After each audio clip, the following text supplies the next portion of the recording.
हमारी लघु उत्तरी प्रश्नों की बात हो रही थी। तो इसमें नर युग्मकोद्भिद तथा मादा युग्मकोद्भिद के विकास को समझाइए। और अगला क्वेश्चन बनता है, एक प्रारूपी पुष्प का स्वच्छ और नामांकित चित्र बनाइए। तथा अगला इसमें ऐसे पूछेगा, एक प्रारूपी पुष्प के स्वच्छ और नामांकित चित्र बनाइए तथा इसके भागों को समझाइए।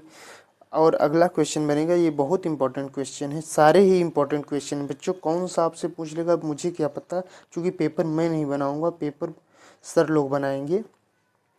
और ध्यान रखिएगा, परागकण का स्वच्छ नामांकित चित्र बनाइए और परागकण का स्वच्छ नामांकित चित्र बनाइए, चित्र सहित समझाइए। परागकण को चित्र सहित समझाइए या सचित्र वर्णन कीजिए।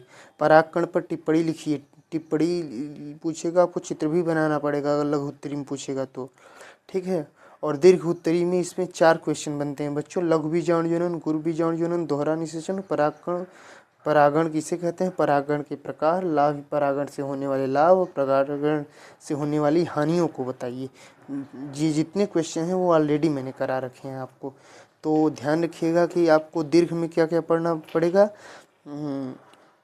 लघु बीजाणुधानी, गुरु बीजाणुधानी, दोहरा निषेचन, परागण के प्रकार, परागण किसे कहते हैं, परागण के प्रकार, परागण से होने वाले लाभ और परागण से होने वाली हानियाँ।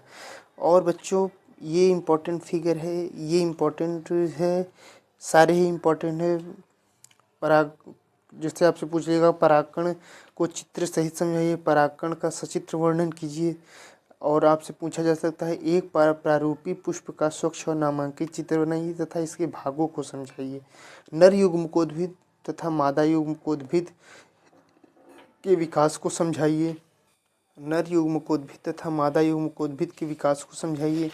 अगला और फिर बच्चों, और इसमें इसे बोलते हैं पॉलन पिस्टिल इंटरेक्शन, इसको ध्यान रखिएगा। पॉलन पिस्टिल इंटरेक्शन भी बहुत इंपॉर्टेंट क्वेश्चन है, ये ऑलरेडी बहुत इंपॉर्टेंट क्वेश्चन है, सारे ही महत्वपूर्ण क्वेश्चन हैं। तो इन सारे क्वेश्चन को आप अपने कॉपी में नोट डाउन करिए और बार बार इन क्वेश्चन को रिवाइज करिए।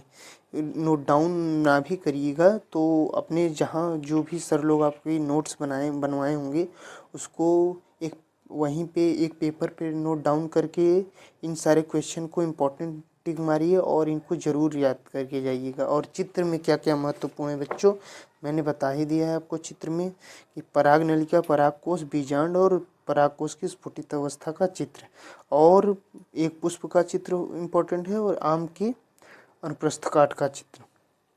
तो आई होप आपको समझ में आया होगा।